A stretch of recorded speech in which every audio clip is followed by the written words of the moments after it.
حضرت علی رضی اللہ تعالی عنہ کی شہادت ایک مکمل اور دردناک داستان۔ رات خاموش تھی، ہوا بھی جیسے رک گئی ہو۔ کوفہ کی گلیاں سنسان تھیں اور فضا میں ایک عجیب سا سکوت طاری تھا۔ یہ سن 40 ہجری کی وہ رات تھی جس نے تاریخ اسلام کا ایک عظیم باب ہمیشہ کے لیے بدل دینا تھا۔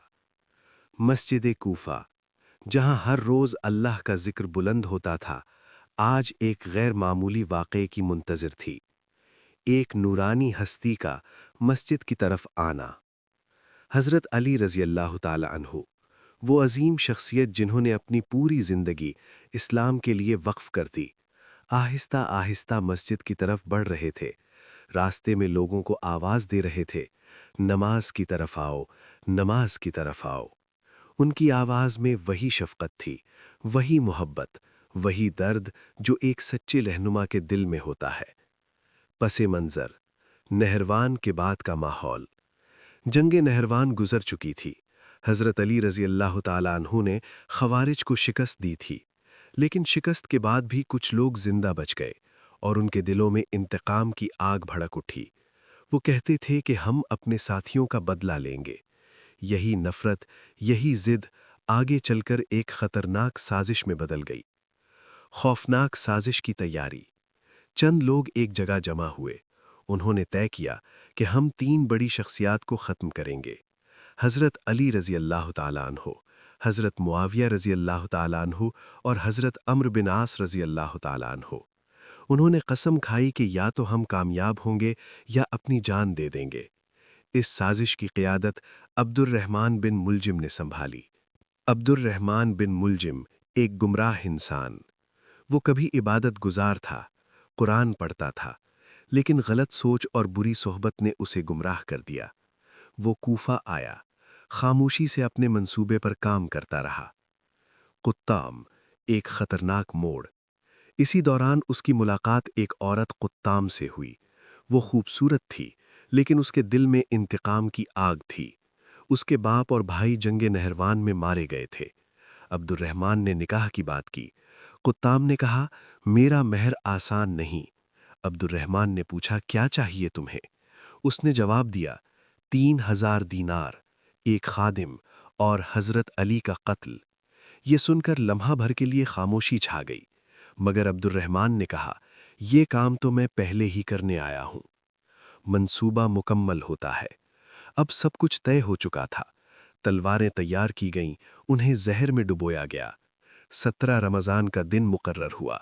ہر شخص اپنے ہدف کی طرف روانہ ہو گیا۔ وہ آخری رات۔ حضرت علی رضی اللہ تعالی عنہ نے اس رات عبادت میں گزاری۔ بار بار آسمان کی طرف دیکھتے اور فرماتے، یہ وہی رات ہے جس کی خبر رسول اللہ صلی اللہ علیہ وسلم نے دی تھی۔ دل میں ایک عجیب سکون تھا، جیسے وہ سب کچھ جانتے ہوں۔ مسجد میں داخلہ۔ فجر کا وقت قریب تھا۔ حضرت علی رضی اللہ تعالیٰ عنہ مسجد میں داخل ہوئے۔ نماز شروع ہوئی۔ لوگ صفوں میں کھڑے ہو گئے۔ ہر طرف سکون تھا۔ وہ لمحہ جس نے تاریخ بدل دی۔ جیسے ہی حضرت علی رضی اللہ تعالیٰ عنہ سجدے میں گئے، اچانک ایک زہر آلود تلوار پوری قوت سے سر پر ماری گئی۔ فضا گونج اٹھی اور حضرت علی رضی اللہ تعالیٰ عنہ کی زبان سے نکلا، فزت ورب الکعبہ، رب کعبہ کی قسم میں کامیاب ہو گیا۔ افراتفری اور گرفتاری۔ مسجد میں چیخ و پکار مچ گئی۔ لوگ دوڑ پڑے۔ قاتل کو پکڑ لیا گیا۔ کچھ لوگ غصے میں تھے، چاہتے تھے فوراً اسے قتل کر دیں، لیکن حضرت علی رضی اللہ تعالیٰ عنہ نے روکا۔ زخمی حالت میں گھر واپسی۔ حضرت علی رضی اللہ تعالیٰ عنہ کو گھر لے جایا گیا۔ زخم گہرا تھا اور زہر اپنا اثر دکھا رہا تھا۔ طبیب آئے، انہوں نے دیکھا اور کہا، یہ زخم جان لیوا ہے۔ آخری نصیحتیں۔ حضرت علی رضی اللہ تعالیٰ عنہ نے اپنے بیٹوں کو بلایا، امام حسن رضی اللہ تعالیٰ عنہ، امام حسین رضی اللہ تعالیٰ عنہ، اور فرمایا، بیٹو، تقوی اختیار کرنا، نماز کو کبھی نہ چھوڑنا، یتیموں کا خیال رکھنا، مظلوم کا ساتھ دینا اور کبھی ظلم نہ کرنا۔ پھر فرمایا، اگر میں وفات پا جاؤں تو صرف ایک وار کا بدلہ لینا، زیادتی نہ کرنا۔ عدل کی عظیم مثال۔ یہ وہ وقت تھا جب ایک انسان اپنے قاتل کے لیے بھی انصاف کی بات کر رہا تھا۔ آپ رضی اللہ تعالیٰ عنہ نے فرمایا، اسے کھانا دو، پانی دو، اس کے ساتھ اچھا سلوک کرو۔ گھر کا ماحول، گھر میں غم کا سما تھا، اہل بیت رو رہے تھے، لیکن حضرت علی رضی اللہ تعالیٰ عنہ صبر اور سکون کی مثال بنے ہوئے تھے۔ شہادت کا لمحہ، 21 رمضان کی صبح حضرت علی رضی اللہ تعالیٰ عنہ کی حالت مزید بگڑ گئی۔ آپ رضی اللہ تعالیٰ عنہ کی زبان پر کلمہ جاری تھا، لا الہ الا اللہ، اور اسی کے ساتھ یہ عظیم ہستی اپنے رب سے جا ملی۔ قاتل کا انجام، حضرت علی رضی اللہ تعالیٰ عنہ کی وصیت کے مطابق عبد الرحمن بن ملجم کو صرف ایک وار میں قتل کیا گیا، کوئی زیادتی نہیں کی گئی۔ یہ عدل کی وہ مثال ہے جو آج بھی تاریخ میں روشن ہے۔ دوسرے حملے، اسی رات حضرت معاویہ رضی اللہ تعالیٰ عنہ پر حملہ ہوا، لیکن وہ بچ گئے۔ عمرو بن عاص رضی اللہ تعالیٰ عنہ بھی محفوظ رہے، غلطی سے کسی اور کو نشانہ بنایا گیا۔ حضرت علی رضی اللہ تعالیٰ عنہ کی عظمت، حضرت علی رضی اللہ تعالیٰ عنہ صرف ایک حکمران نہیں تھے، وہ علم کا دریا تھے، وہ بہادری کی مثال تھے، وہ عدل و انصاف کے علم بردار تھے۔ وہ راتوں کو عبادت کرتے اور دن میں لوگوں کی خدمت۔ آخری پیغام، حضرت علی رضی اللہ تعالیٰ عنہ کی زندگی ہمیں سکھاتی ہے، حق پر ڈٹے رہو، ظلم کے خلاف کھڑے ہو جاؤ اور انصاف کبھی نہ چھوڑو۔ دعا، اللہ تعالیٰ ہمیں حضرت علی رضی اللہ تعالیٰ عنہ اور اہل بیت سے سچی محبت عطا فرمائے اور ان کے نقش قدم پر چلنے کی توفیق عطا فرمائے، آمین۔ آسمان پر خاموشی چھائی ہوئی تھی، زمین پر ایک عجیب سا سکون تھا، لیکن کوفہ کے ایک گھر کے اندر غم کا طوفان برپا تھا۔ یہ وہ لمحے تھے جب حضرت علی ابن ابی طالب اپنی زندگی کے آخری سانسوں کی طرف بڑھ رہے تھے۔ گھر کا ماحول، غم اور صبر۔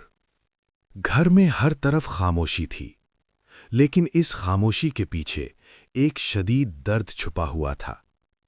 اہل بیت کے چہرے آنسوؤں سے تر تھے، دل بے چین تھے، لیکن حضرت علی کا چہرہ سکون کا پیکر تھا۔ ایسا لگتا تھا جیسے وہ دنیا سے نہیں بلکہ ایک نئی اور بہتر منزل کی طرف جا رہے ہوں۔ امام حسن بن علی اور امام حسین بن علی اپنے والد کے قریب بیٹھے تھے۔ ان کی آنکھوں میں آنسو تھے، لیکن وہ صبر کر رہے تھے۔ حضرت علی نے نرمی سے فرمایا، میرے بیٹو، رونا نہیں، یہ دنیا فانی ہے، اصل زندگی آخرت کی ہے۔ یہ الفاظ سن کر ان کے دل مزید بھر آئے۔ عدل کا سبق، قاتل کے ساتھ سلوک۔ اسی دوران قاتل عبد الرحمن بن ملجم کو لایا گیا، وہی شخص جس نے زہر آلود تلوار سے وار کیا تھا۔ لوگ غصے میں تھے، چاہتے تھے اسے فوراً ختم کر دیا جائے، لیکن حضرت علی نے فرمایا، اسے تکلیف نہ دو، اسے وہی کھانا دو جو تم خود کھاتے ہو، اور اگر میں وفات پا جاؤں تو صرف ایک وار کا بدلہ لینا۔ یہ سن کر سب حیران رہ گئے، یہ کیسا انسان تھا جو اپنے قاتل کے ساتھ بھی انصاف کر رہا تھا۔ عبد الرحمن بن ملجم کی حالت۔ عبد الرحمن بن ملجم اب خاموش کھڑا تھا، اس کے چہرے پر خوف بھی تھا اور ندامت کے آثار بھی۔ حضرت علی نے اس سے پوچھا، کیا میں نے تیرے ساتھ کبھی برا سلوک کیا تھا؟ وہ خاموش رہا۔ یہ سوال اس کے دل کو چیر گیا۔ آخری نصیحتیں، ایک مکمل زندگی کا خلاصہ۔ حضرت علی نے اپنے اہل خانہ کو بلایا اور فرمایا، میں تمہیں تقویٰ کی نصیحت کرتا ہوں، اللہ سے ڈرتے رہنا، دنیا کے پیچھے نہ بھاگنا، مظلوم کا ساتھ دینا اور ظالم کے خلاف کھڑے ہونا، قرآن اور نماز کی تاکید۔ پھر فرمایا، نماز کو کبھی نہ چھوڑنا، کیونکہ نماز دین کا ستون ہے، قرآن سے تعلق مضبوط رکھنا اور اس پر عمل کرنا۔ رشتہ داریاں اور اخلاق۔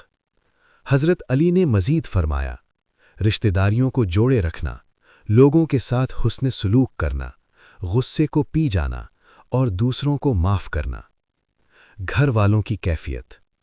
یہ نصیحتیں سن کر گھر کا ماحول مزید غمگین ہو گیا۔ ہر شخص جانتا تھا کہ یہ آخری لمحات ہیں، لیکن حضرت علی کا انداز اب بھی مضبوط اور پرسکون تھا۔ رات کا آخری حصہ۔ رات گزرتی جا رہی تھی۔ ہر لمحہ حضرت علی کی سانسیں کمزور ہو رہی تھیں، لیکن زبان پر ذکر جاری تھا، لا الہ الا اللہ۔